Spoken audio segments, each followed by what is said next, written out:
On the show today, we're helping an entrepreneurial couple flee city life and find a new dream home and a new business in the country. There are discussions over where the in-laws will stay. You do get a barn? Okay, yeah. And plans are afoot for Santa's arrival. We put a Christmas tree up there. All the presents underneath. Today I'm in Cheshire, and behind me is St Wilfrid's Church in the village of Mobberley, where George Mallory was born and spent his childhood years. Mallory set his sights on being the first man to climb the highest mountain in the world, Everest. Whether or not he reached the summit remains a mystery, though, as on June 1924, during his final ascent, he got caught in a snowstorm and was never seen alive again. When his body was eventually discovered, much later in 1999, it was missing one vital piece of equipment, his camera. And many believe, until that's found, we'll never truly know whether or not he was successful. For the past 10 years, Steve and Anna have lived in the city of Leeds, but have decided to leave the bustle of urban life behind and head out to the country. I think now's the right time, because it's a stage where the kids are going to school, and also I think it's a lifestyle choice as well. I think the main difference it's going to have is certainly on the kids and the upbringing that they get. Where we live here in Leeds, it's 2 miles outside of the city centre, and it's a much different lifestyle than living in a more rural environment. Family ties have dictated the location for the new home. Ideally, I'd like to move to North Cheshire. That's where my parents have got a family farm that I grew up on. Their desire to move is linked to their plan to start their own business. We realised that there's an opportunity in terms of kind of farms, and it's the sort of thing that we would travel to go and do, is to take the children to a farm. And also, you know, maybe around the equestrian type business, because that's the current business that my family have got. The whole family is excited by the prospect of a new lifestyle. Joseph's 3.5 now, and Holly's just turned 19 months. Holly can already say tractor, she knows lots of the animal kind of noises and things like that, and Joseph is already saying we might get goats when we move house. So I think they are starting to get excited. But they're not looking for the archetypal farming lifestyle. Somewhere that's within easy reach of a small town, or we don't want to be too far remote. I think I probably would stay in the job I've got at Leeds and see how commuting goes. And what do they have to spend on their rural relocation? The budget for this move is £650,000. Our buyers have asked us to focus our search in the north of the county, to be within reasonable distance of Steve's family in Warrington. But before we begin our property hunt, I'm meeting them in Cheshire to learn more about what they're after in their new home and business venture. So, as a farmer's son, growing up on a farm, this is, what, a return to your roots, isn't it, Steve? Yeah, it is, yeah. My parents have got a family farm over in Cheshire, and that's where I grew up for 20 years, and then we moved over to Yorkshire, and we've been there since, so yeah, it will be a move back to my roots. Well, let's talk about the house first, OK? How big does it need to be? We've got 2 children, so ideally 4 beds. What are you looking for from your living spaces? Well, hopefully open plan kitchen diner.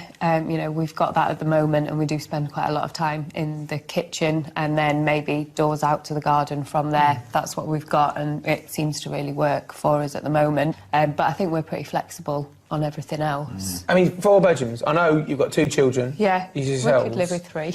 Could you? I mean, yeah. We could live with something on a smaller scale and be quite happy. Outside, now this is where your maybe business or enterprise element comes in, doesn't it? With having the kids quite young, obviously, we spend quite a bit of time going to, sort of urban farms and, sort of the tourist attractions, that sort of thing. So maybe something with a play barn, a few animals, that sort of thing. Yeah, along the lines of that, farm shop, more of a small holding than a full-scale farm. So how much land do you think you'd like to have? Ideally 5-10 acres to give some development and scope there. So what sort of budget do you have? It's 650,000. Yeah. And that's set? Yes. Well, this may be the calm before the storm. So let's finish our coffees, and then we'll drive to the first place. Yeah. Brilliant. On a budget of £650,000, Steve and Anna are looking for 3 to 4 bedrooms, a large kitchen diner, 5 to 10 acres of land, outbuildings to accommodate their business ideas, a rural location close to a town or village, and not too far from family in Warrington. We have 3 wonderful properties to show them, and at each one I'll test their valuation skills as they work out what the properties might be worth. The third is the mystery house, which has been chosen to take them out of their comfort zone. So Anna, what do you like with animals? I'm getting braver. Getting braver. That suggests some form of fear then. Yeah, the bigger ones, scare me a little bit, but goats and things like that, I think I could maybe handle. I think we'll leave Steve with the cows.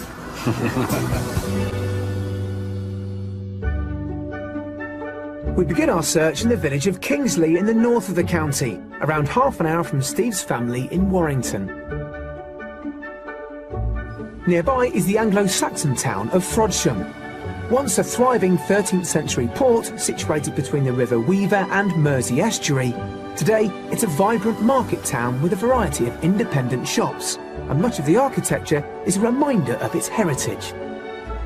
A few miles down the road is the village of Kingsley, and off a quiet lane in a semi-rural position is the first house we're showing them. This is where I start to find out what you're really after. So house number 1 is obviously straight in front of us. What's your thoughts? I like it. Yeah, it looks nice. House Yeah, looks it lovely looks from outside, doesn't interesting. it? Looks nice. You like the position? Yeah, it's got a bit of curb appeal, yeah. Yeah, great view.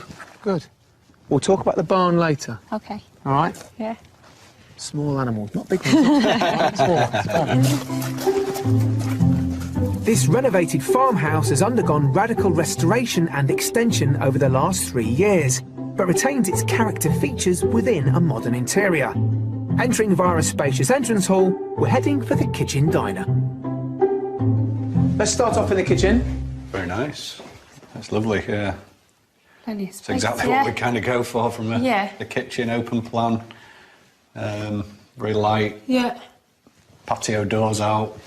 This is exactly what you said, wasn't it, Yeah. Anna? You said you wanted Yeah, I open want plan open kitchen plan. diner with doors outside. Yeah. Ta-da. Yeah. You've done it. Definitely Yeah. ticks that box. Doesn't feel ultra modern. Still feels like a Yeah. country house, Yeah. doesn't it? But Yeah. No, I love That's the barn nice. conversion type things that have been, modernised. Yeah. And, that balance you get between the two, it is exactly what we'd go for, really, Yeah, isn't it? definitely, yeah. you've also got a utility right out of the way and a downstairs loo Right. Oh, yeah. with the back door going out. So, No, happy? very Yeah. impressed, yeah. Yeah, no, it's nice. Good. Okay, let's check out the living room. Next. Okay.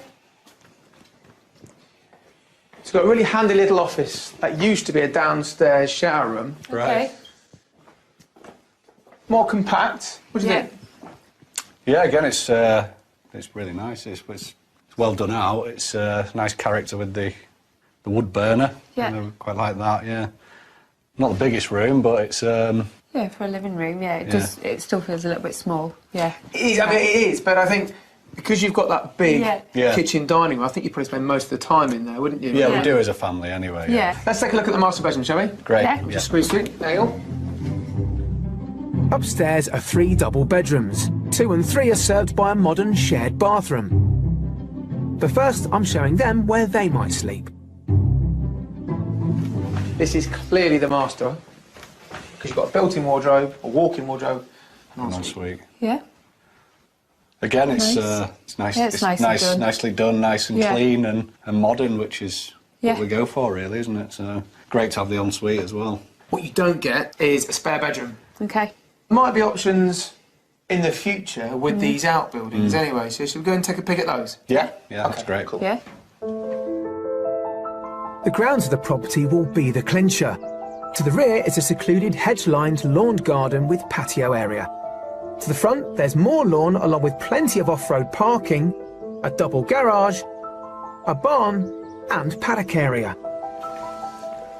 Well, someone's divided this up for different breeds for you already, haven't they? Yeah, definitely. Yeah. Yeah.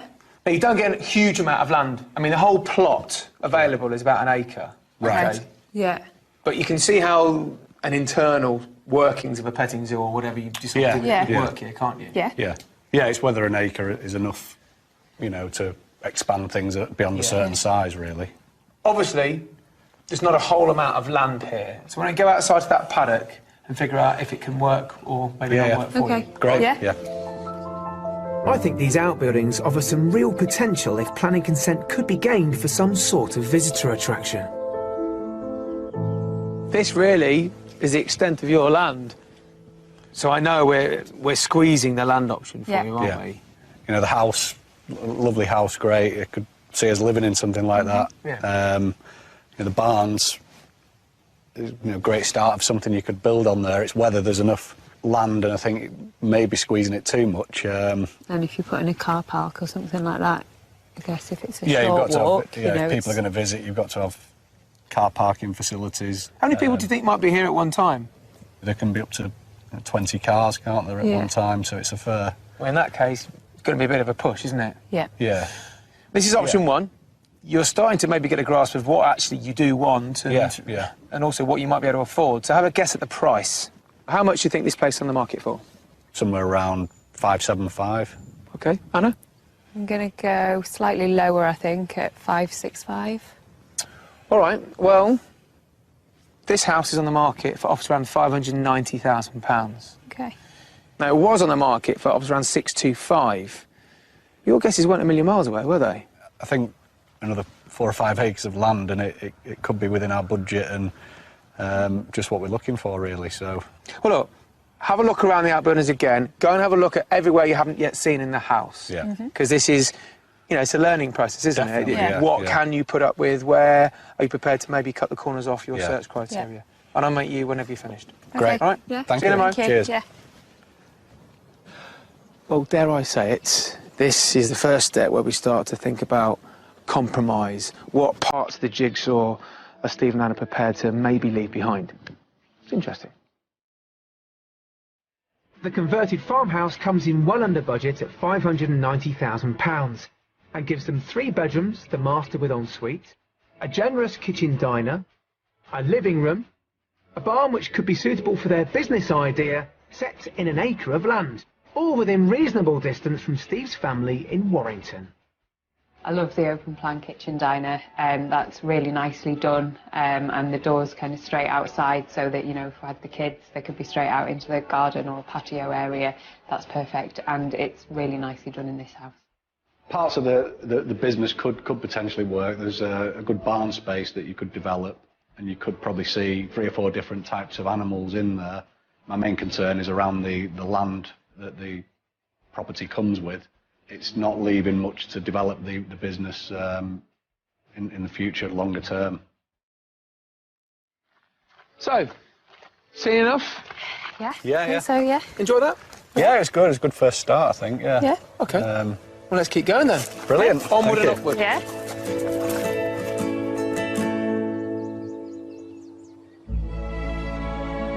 Agriculture is rooted in Cheshire's rural heritage.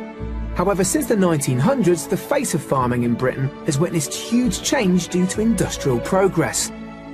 In 1973, a national charity, the Rare Breed Survival Trust, was established to conserve and protect rare native breeds from dying out. And since its formation, no native livestock breed has become extinct in the UK.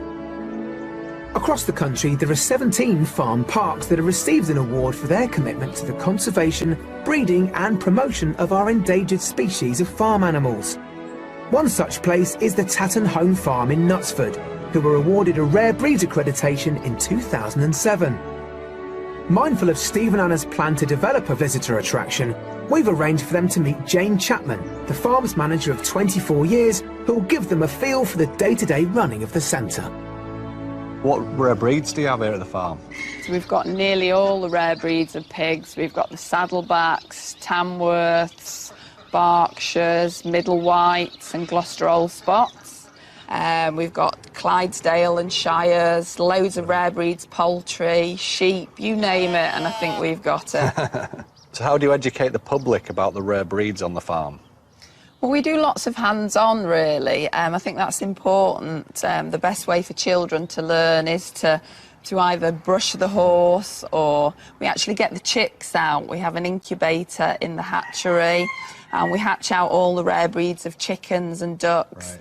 And we get them out and talk about the breeds and the place they play in today's society of farming.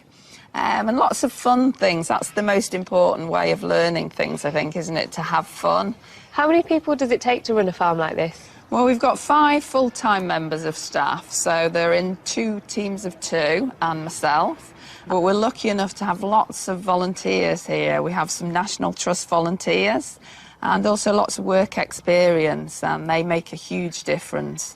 They fill all the waters, they bring round bales of hay and everything, really, just making the place tick, really. They're invaluable, all of them. Once part of the Edgerton estate, the farm served the family mansion up until 1958, when the last Baron, Maurice, bequeathed the estate to the National Trust. Today, it's still an authentic working farm using traditional farming methods, but it's also open to the public as a visitor attraction, with a play barn, woodland trail, and a variety of animals to interact with. The pigs are a firm favourite, and Steve and Anna are helping with Myrtle, a middle white sow, and her 9 3-week-old piglets who need some exercise. So how many piglets can you expect from a litter? A sow should have 2 litters every year, so you could get up to 20 piglets, so plenty to keep you busy, I think, Steve. And which ones are best with the public? Well, I always feel it's not so much down to the breed, it's how much they're handled. If you handle them from day one, they'll be absolutely fine with yourselves, your children, and any other people you introduce them to. So what you put in, you certainly get out of animals, I think. Our dream would be to have something like this on a smaller scale. Have you got any advice for us? Well, Anna, I think you need to research the breeds and see what type of land you're going to buy, really. Whether you buy sheep or cattle, really, depends on what farm you're going to purchase. But it's a really good lifestyle. I think it's a great thing you're going to do, and I wish you lots of luck with it. Thank you. Now that Anna and Steve have become acquainted with some of the UK's rare animal breeds, we're ready to show them hopefully another rare example, this time of the property variety, as our house search continues. For our second house, we're heading around 13 miles further south to the village of Calverley, taking us about 40 minutes from Steve's family farm in Warrington. Close by is the village of Tarporley.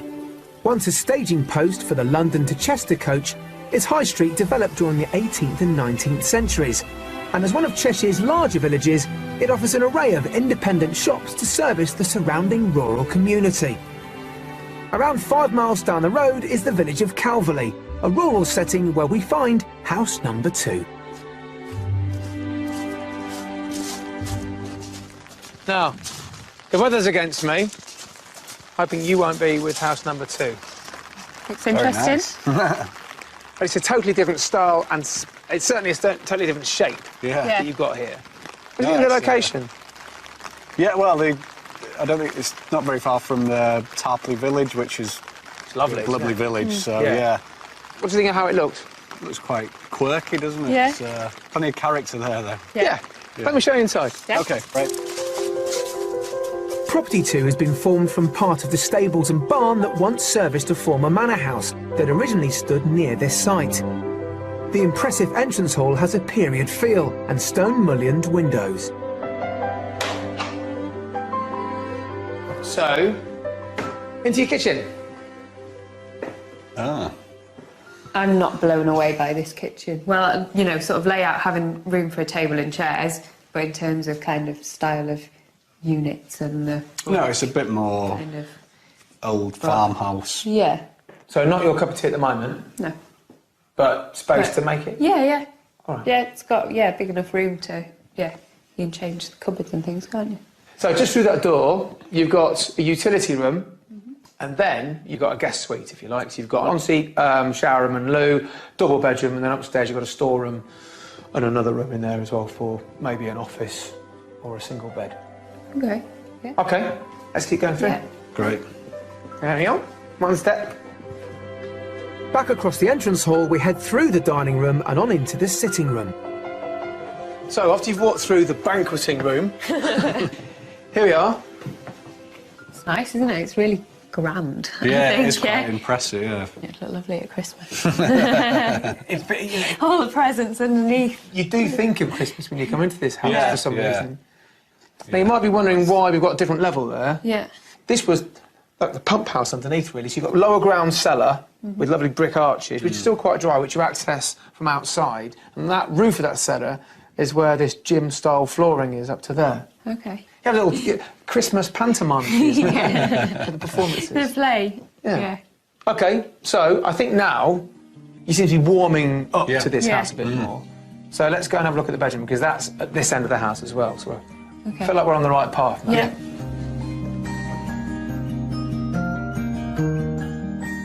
Upstairs are 3 bedrooms. 2 and 3 are served by a family shower room, and there's the master. So, right above where we were stood in the living room, we get the master Yeah. bedroom. Nice beams. A lot of character, Yeah. just, It's a pretty spectacular bedroom, isn't it? yeah. So, yeah. Yeah. That's his ensuite, is it, up there? Yeah. Ensuite That's good news, bathroom yeah. only. Right, There is also a family bathroom. right. Okay. Yeah, the more I see of this house, the more I like it, really. Yeah. So. You agree, Anna? Yeah, I'd like to see, what the other rooms are Yeah. like and, the rest of the house. But yeah, I could see us living here. I almost feel like you're holding something back because with the first house you didn't get the land year after. Yeah. Yeah, yeah. Well, this time you do. Unfortunately, it means you've got to go outside in that. So it's brolly time. Yeah. Come on. It's the grounds that will sell this property to them. A south-facing garden leads on to equestrian facilities, including a stable block and paddocks, ideal for their prospective new business. Now then, in for a bit of a treat, because all this is included. Well, Okay. This paddocks paddock. and Yeah. Paddock next door, Okay. right at the back, that paddock. Yeah. It's as far as the trees. Yeah. Yeah. But this post and rail fence here. Yeah. yeah, It's all set up for a livery business. yeah. It's got everything here that you'd need. Obviously, they've got horses already, haven't they? So They it's, have had Yeah. them, yeah. Yeah. There's one pony still Yeah, there's trotting one there. around, yeah. Yeah. But I mean, the obvious thing is do more with the equestrian side, but obviously the more petting zoo. There's no reason why, if you've got the land, you couldn't do something along them lines either. Yeah. So it does open up a lot more opportunities. how much do you think this place is on the market for then? I'm going to go top end of our budget. I'm going to say 650. Okay. Steve? I'd probably say slightly over our budget, maybe 660. Well, it's actually for sale for offers around £585,000. That's surprising. Yeah. That's quite interesting. Isn't it? Yeah. Yeah. Gives some breathing space, doesn't Yeah. it? Yeah, and it does, certainly, if there's an option And this to is- look at more yeah. land, Well, look, I think, this is bigger than the first house, more land than the first house, remarkably cheaper than the first as well. But there's still a lot to think about, isn't there? There's the home element, but also this business enterprise you're thinking about. So why don't you go back into the house, Yeah. have a look at the areas you haven't yet seen, but maybe come back out and have a look at the land. I mean, Yeah. obviously not particularly dressed like landowners at the moment, but if you can brave the weather, it might be an idea to have a look Yeah. around your boundary and see what you might be able to do with it. Thank See you you. in a moment. Thank you. House 2 has bags of character and is priced under budget at £585,000, giving them 4 bedrooms, with one located in a downstairs guest suite, a large kitchen diner, a spacious sitting room, ready-made equestrian facilities for their possible business venture, in a rural setting and a reasonable distance to family in Warrington. The business opportunity here is much more what I had in mind, just because it's got the land, it's got the startings of an equestrian business that you could grow into more of a petting zoo. The living area, the wood-burning stove, it feels much warmer, cosy house, and I could really see us living and spending time in the living space. So, did you decide which field the rhino's going to go in? Good place, isn't it?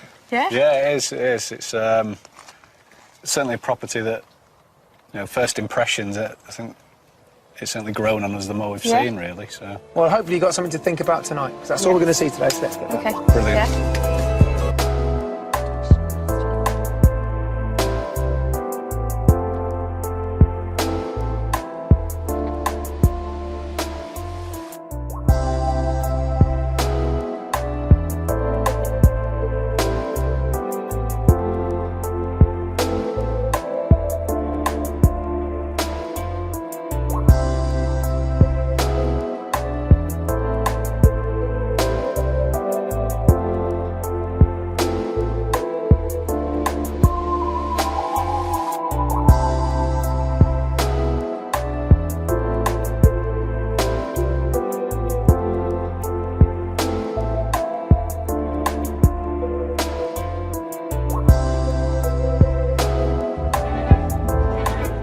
It's the second day of our property hunt in Cheshire with Steve and Anna from the city of Leeds, who have £650,000 to spend on their country home and new venture. Coming up, we pondered the ideal animal for the mystery house. Mountain goats, I was thinking. Yeah. And I visit one of Cheshire's most iconic structures that literally dominates the local landscape. Well, I think we've got a property in the bag. So this morning, we can afford to take a bit of a gamble, which, let's face it, that's what the mystery property is all about, isn't it? Now, the house itself is very stylish, but I think the real gamble comes outside. Sure, it's got enough land for animals, but they might need to be mounting goats. And another thing, it's not actually in Cheshire. For the mystery house, we're heading 30 miles east from Calverley, stepping over the border into Staffordshire to the farming community of Swithamley, putting them around an hour away from Warrington. So, here we are. Welcome to Staffordshire. The reason we brought you here is this, the Peak District National Park. It's the oldest national park in Britain, founded in about 1951. But it's just beautiful, and it's so accessible to you and to everyone else. One of the ideas was that while we're focusing on, you know, a place to bring up your children, you want a rural existence, what better place than a national park? We've taken this gauntlet that you've laid down, this rural idyll, Yeah. and we've run with it. And as you can see, we ran all the way to Staffordshire. Let's see if you want to run back to Cheshire after you've seen this house, shall we? Okay. Yeah, great. Yeah. Thank you. The property lies about a mile from the peaceful village of Winkle, which straddles the beautiful River Dane. It offers up a traditional pub as well as a local brewery. Just down a lane nearby, we're going out on a limb with our mystery house. It's a stunning architect-designed home with contemporary interior set in a dramatic rural position. I'm hoping that any location concerns will be blown away by this bold and beautiful building. Now then, right in the heart of the national park, we find the mystery property. We've got, well, parts of what was a one up, one down, really, dating back to 1635. And a few years ago, the current owner bought this, well, derelict property off a local farmer and built that on. Right. And everything you see is basically the hard work of the current owners. Right. Right. It's cool, isn't it? It's interesting the way it's all built into the land there. And I mean, you're used to the countryside, you were brought up on a farm. Yeah. But this is hillside farming, isn't it? It's middle of nowhere. So remote as it gets, really, yeah. You bothered? Are you concerned? Yeah. Honest answer. You said Good. you wanted honesty. Yeah, absolutely. One of the reasons why this property was chosen for you, because inside for a young family, we thought this was amazing living Right. space. Okay. Let's see if you agree, shall we? Yeah. Okay. Although they have concerns about the location, I'm hoping the fantastic interior will sway them. You've got a very nice reception area there, but then things get very cool, contemporary in the new part. Good space, isn't it? Very Nice light, views, great yeah. views. Yeah, you wouldn't expect to Yeah. find this in the Peak District. I mean, it's very cool, very contemporary. It's not for everyone. Yeah. How about you guys?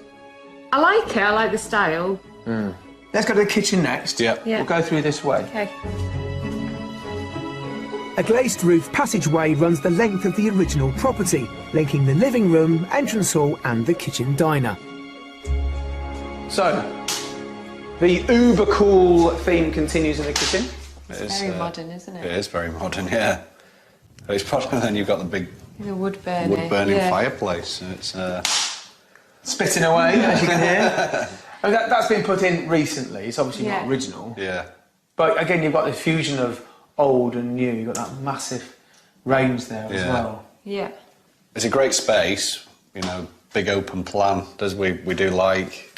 We have plenty of room for a big dining room Yeah. table. It's a bit stark, I think, for my taste. Yeah, It it's, doesn't feel like a home, really. I'm starting to get the feeling that you don't really like this contemporary style as well, this minimalist style. Yeah, probably not. Quite like the modern style. Well, let's go and have a look at a bedroom upstairs. Okay. Let's hope there's a bit more furniture in there. Downstairs is completed by a utility room and cloakroom. There is also a large bedroom with ensuite and walk-through wardrobe and dressing area, which could serve as the master or a guest suite. However, upstairs are options with 2 more double bedrooms. Now this upstairs is the master bedroom, mainly because you get direct access to that amazing bathroom, which is a Jack and Jill. I mean, you can get to it from the other side. Yeah. So the far bedroom can use it as well. Right. Okay. I'm liking this bit a bit more. Yeah, it's nice, this bedroom. It feels more traditional, Yeah, doesn't yeah, it? it does, yeah. It feels like this mystery house so far has pushed you too far the other way. I know you said you like sort of like modern, contemporary interiors, but this is bordering on the avant-garde, isn't it, I suppose? But then I don't know if you'd have shown us this where we were yesterday in terms of location. I know the price would be different, but if I might feel differently. Yeah, it's a good point. I don't know what's swaying it. What's swaying your feelings at the Yeah. moment is, is this location being quite remote. Yeah. Yeah. Let's go back outside and talk about that, Okay. and then think about price as well. Yeah. Great. Okay. The grounds are extensive, with lawns opening out into hillside and wooded areas. However, it remains to be seen whether they can envisage a business in this location. So, here's the views. And I can explain now what land you get. You get about 5.85 acres off memory over here. So it follows the tree line across. There's a little post and wire fence. Down past the 3rd telegraph pole, and then up the hill. So what you see here, twice as much again, if you like. Right. Okay. Mountain goats, I was thinking. Yeah. So how much do you think the mystery house is on the market for? I'd probably say around about 630, something like that. Okay. Hannah? I'm going to go a bit lower, I think, just given the kind of rural side of things. I'm going to say 590. Well, the asking price is offers around £650,000. Okay. So, good guess. You win. I win. Yeah. It's as I said, it's the mystery property is here to challenge you. This has done that and maybe a bit too much in that way. So that's it. That's all we're going to have a look at. Yeah. Yeah. But whilst we're here in this beautiful national park setting, why don't you go and have a look around, and I'll meet you back out here whenever you're done. Okay. Great. All right. Thank See you. you in a minute. Thank you. My mum always said you should never gamble. She was right. This cool mystery house is on the market for £650,000 and gives them stacks of contemporary features, with 3 bedrooms, 1 with ensuite, a massive living room, a large kitchen with dining area, almost 6 acres of land, in a rural location with stunning views of the Peak District. The land that it comes obviously is very hilly. It limits you to what animals you could have on the farm. Therefore, it would limit what business we could have as well. I mean, there's fantastic views and scenery, but in terms of kind of getting, you know, in the snow to a village shop or walking the kids to the school in this sort of location, I kind of struggle to picture that. I could see us coming visiting a place like this and, you know, staying there for a couple of weeks over the summer, with doing it week to week, day in, day out through the winter, you know, commuting anywhere. I'm just not sure it would fit with our lifestyle, really. Well then, seen enough of this contemporary abode? Yeah, Yeah, I think so, yeah. Okay. Well, you probably only got one property to think about, but there's enough to go through your minds, I think. So Yeah. why don't you go off and have a chat, and I'll catch up with you later on. Yeah. Okay? Thank you. See you in a bit. Rearing up from the Cheshire Plain, the Lovell Telescope at Jodrell Bank can be seen from miles around. It's dominated the local landscape since 1957, and with Grade 1 listed status, is an icon of science and engineering. Named after its creator, Bernard Lovell, it has real standing on the International Astronomy Circuit. To find out more about the observatory and the discoveries this world-famous telescope has made, I've come to meet Associate Director, Professor Tim O'Brien. So, Tim, after years of seeing this from miles away, we're now right up close to it. How far can it see? The distances in space are so vast, they're almost impossible to imagine. And travelling at 300,000 kilometres every single second, we can see stuff that actually those radio waves have taken billions of years to reach us. They're billions of light years away. That huge ball that you see there behind us is collecting radio waves across its whole area, and it's sort of focusing them together, collecting them at a point that's at the top of the tower in the centre. And that gives it huge power because it's collecting it over such a large area. But those radio waves are things that have been generated by, you know, distant galaxies, by exploding stars, by stars being born, even planets actually around other stars being formed. The creator of the telescope, Bernard Lovell, originally experimented with radar at the University of Manchester, but that was ruined by radio interference from local trams. So he moved out of the city to the University Botanical Gardens at Jodrell Bank and never left. We're off inside to the telescope control room, the original from the 1950s. So what current projects are on the go here at the moment? With the big Lovell telescope, there's a network of telescopes across the UK. We call it eMerlin, which is 7 radio telescopes connected by optical fibres. The signals from each of them are brought back to here to a supercomputer where we combine them and make images of the radio sky. So have you got anywhere we can look at some of this new data coming back? Yeah, I can show you an image that we've just taken recently. Perfect. All right, let's look at that, shall we? Okay. Jodrell Bank leads the way in radio astronomy-related research. Objects that were discovered in space decades ago can now be revisited in even greater detail. So Tim, this is all part of the eMerlin project? Yeah, I mean, here are where the eMerlin networks are in the country. So each of those telescopes, there are 7 of them, is actually represented on this control screen here by these circles. So the controller that's on duty can actually check how each telescope is working, what it's doing, how that network is bringing the data back here to Jodrell.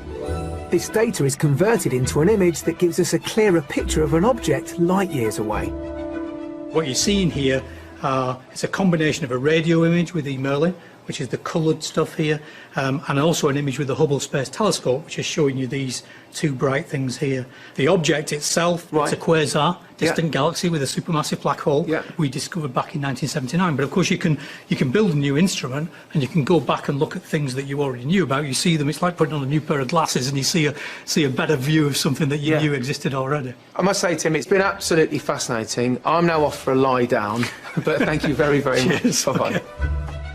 It's a remarkable insight into the universe and the amazing equipment out in the countryside we use to monitor it. For now, though, let's put stargazing aside to catch up with our house hunters. Well, it's pretty clear there's only one property up for serious consideration. So after a bit of thinking time, let's find out from Steve and Anna what they plan to do about it. Well, the sun's come out. Beautiful up here, isn't it? Lovely, yeah. So I've got a fair idea which of the properties is your favourite, but just to confirm... Property 2, isn't it? Yeah. Why? I think in terms of location, you know, kind of it's close enough to Steve's mum and dad's, and also, you know, close to a big village, and so it's got that kind of access as well, and potential to possibly grow business. Now you've had a good look around that house and come away from there, I mean, what changes do you think you'd like to make to it? I think the kitchen wouldn't take a lot to improve it and just personalise it and make, you know, to our taste. Certainly the idea of maybe putting a orangery on the front, let more light in, it would give us certainly more space in the dining room, and within our budget we can probably afford to do that. So The house, all that land, what are you going to do with it? Initially, probably developing the stable side, because it's obviously got stables there. I think they've done liveries there before, yeah. Yes. Obviously, longer term, we would like to introduce some other animals and potentially open that up to the public to come and visit. Come on, what sort of animals? Some pigs, some goats, rabbits. Yeah, fairly. Ones that kids like. Yeah. So, what's the next step for you both? I think we've got to do a bit of research on property number 2 about sort of whether we could get planning to kind of expand or build a business on that property. Mm-hmm. Yeah. And then access as well, because it's quite a kind of single track road to get to the house. Mm-hmm. So if we were looking to ask visitors to come, you know, what options are there or what planning do we need for that side of things. So I think it would be, yeah, doing some research.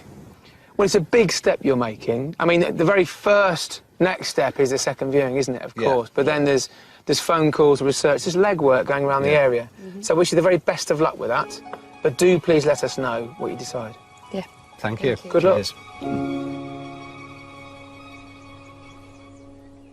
Well, after giving us a fairly general outline, Steve and Anna seem very focused on what they're after now. And by the sounds of it, it's property number 2.